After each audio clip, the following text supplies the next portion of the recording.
Bonjour, donc capsule vidéo cette fois sur les différentes représentations de molécules. Alors nous avons vu donc dans la vidéo précédente qu'on pouvait représenter donc des molécules par un modèle moléculaire, qu'un certain nombre de codes étaient mis en place pour pouvoir distinguer la nature des différents atomes. Il faut savoir qu'il existe également différentes représentations de molécules que nous avons ici. Donc première représentation de molécule, celle concernant la molécule C4H8O2. C'est la représentation la plus simple, et cette représentation la plus simple est ce qu'on appelle la formule brute de la molécule. Alors pourquoi formule brute? Parce que c'est la plus synthétique, la plus compacte. Elle indique la nature des atomes qu'il y a dans la molécule, à savoir que dans cette molécule il y a des atomes de carbone, symbole C, hydrogène, symbole H, oxygène, symbole O. Cette formule brute indique également le nombre de chaque atome qu'il y a dans cette molécule. En l'occurrence ici 4 atomes de carbone, 8 atomes d'hydrogène et 2 atomes d'oxygène. On remarquera que le nombre d'atomes est indiqué en bas à droite de la nature de chacun des atomes. Pour représenter une molécule, on peut également faire appel à ce qu'on appelle la formule développée. Alors qu'est-ce que c'est que cette formule développée? Dans une formule développée, on représente toutes les liaisons qui existent entre tous les atomes de la molécule. Il faut évidemment respecter ce qui a été vu sur le nombre de liaisons de chaque atome. Un atome d'hydrogène ne peut former qu'une seule liaison, ce qui est le cas pour tous les atomes d'hydrogène de cette molécule.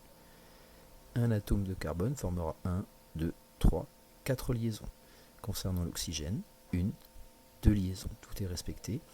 Cette formule développée donc permet d'avoir une idée de la représentation spatiale de la molécule. Comment sont agencés les atomes les uns par rapport aux autres dans la molécule.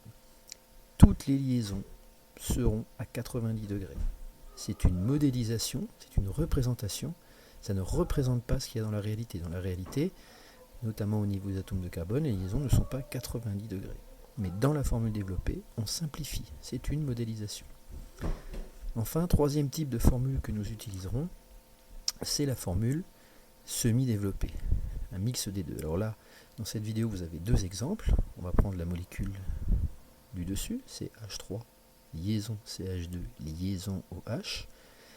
Dans une formule semi-développée, on ne représente pas les liaisons hydrogène. D'habitude, on l'a vu dans la formule développée, on représente par un trait une liaison entre deux atomes dont l'un est l'atome hydrogène. Dans une formule semi-développée, on ne représente pas les liaisons carbone-hydrogène ou oxygène-hydrogène.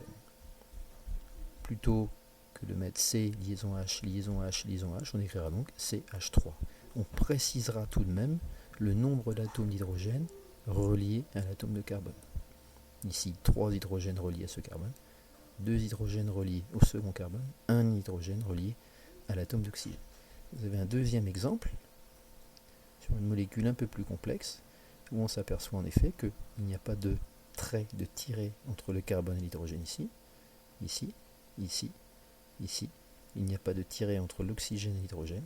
Il n'y a pas de tiret entre le carbone et les 3 hydrogènes reliés. Il s'agit donc bien ici d'une formule semi-développée.